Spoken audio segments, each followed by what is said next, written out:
कई बार हम खुदा के निकट रहते हुए भी, परमेश्वर की निकटता में रहते हुए भी हम खुदा से बहुत दूर होते। मैं अक्सर एक बात कहता हूँ कि जब हम परमेश्वर के निकट हैं तो हमें उसे कौन से स्थान पे रखना चाहिए? हाँ, हमारे जीवन में उसे प्रथम स्थान होना चाहिए, है ना। सबसे टॉप पर परमेश्वर होना चाहिए, उसके अलावा सारी चीजें सेकेंडरी होनी चाहिए। यदि आप ये कहते हैं आप खुदा से प्यार करते हैं तो याद रखिएगा, आपको अपने जीवन को चेक करना पड़ेगा, क्या आपका हृदय संसार के प्रेम से भरा हुआ है या परमेश्वर के प्रेम से भरा हुआ है। और आप चेक कर सकते हैं क्या सारी बातों में यीशु आपकी लाइफ में ऊंचे पे है। क्या कुछ भी चीज डिसाइड करने से पहले आप यीशु से पूछते हैं या ये देखते हैं कि यहाँ से यीशु मसीह का स्थान नीचे तो नहीं आ जाएगा। आप अपनी लाइफ को खुद ऑब्जर्व कर सकते हैं, आपको पता चलेगा धीरे धीरे आप खुदा से इतना दूर हो जाएंगे कि आप प्रार्थना करना बंद कर देंगे। आप संसार की अभिलाषाओं के पीछे भागना शुरू कर देंगे।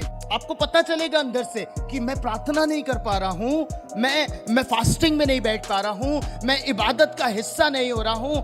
पता है क्या हो रहा है? आप दौड़ रहे हैं संसार में। पर जो व्यक्ति परमेश्वर के प्रेम से भरा हुआ है, जिसकी लाइफ में यीशु मसीह सबसे टॉप पे रहता है, याद रखिएगा उसका दिल हमेशा खुदा के प्यार के लिए तड़पता रहेगा, फेलोशिप के लिए तड़पता रहेगा, प्रार्थना के लिए तड़पता रहेगा। वो दौड़ेगा कि मैं कब समय निकालूं और मैं खुदा के पास जाऊं। आपको मालूम बाइबल के अंदर यहूदा इस्करियोती नाम का एक व्यक्ति था। बाइबल बताती है वो चुना हुआ एक डिसाइपल था जो शायद 24 घंटे में से अधिकतर समय यीशु मसीह के साथ रहता था। पर बाइबल में लिखा है, जब आप यूहन्ना रचित सुसमाचार पढ़ेंगे और आप पढ़ेंगे कि लाजर मृतकों में से जी उठा है और अब एक घर में वो पाए जाते हैं। मार्था सेवा कर रही है और मरियम वहां आती है। बाइबल में लिखा है मरियम एंटर करती है और जटामासी का जो इत्र था, जो उसने बड़े प्यार के साथ इकट्ठा किया था, यीशु के पांव पर उड़ेल दिया। और बाइबल कहती है अपने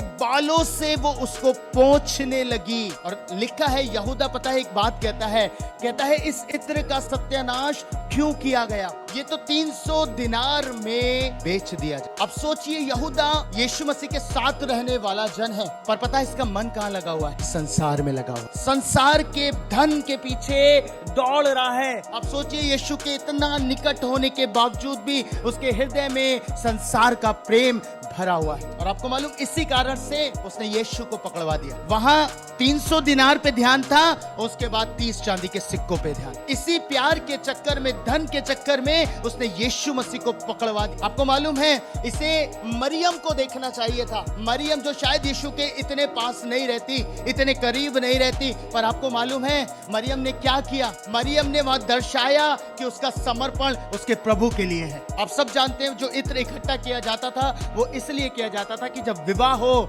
तो वो अपने पति के ऊपर उसे उड़ेले। बहुत बहुमूल्य था। बाइबल में यही लिखा है, वो बहुमूल्य इत्र था। और आप सोचिए, मरियम ने उस बहुमूल्य इत्र को यीशु के चरणों में डाल दिया और इस बात की मुनादी करी, मेरे लिए यीशु मसीह से बढ़कर वैल्यू किसी चीज की नहीं है।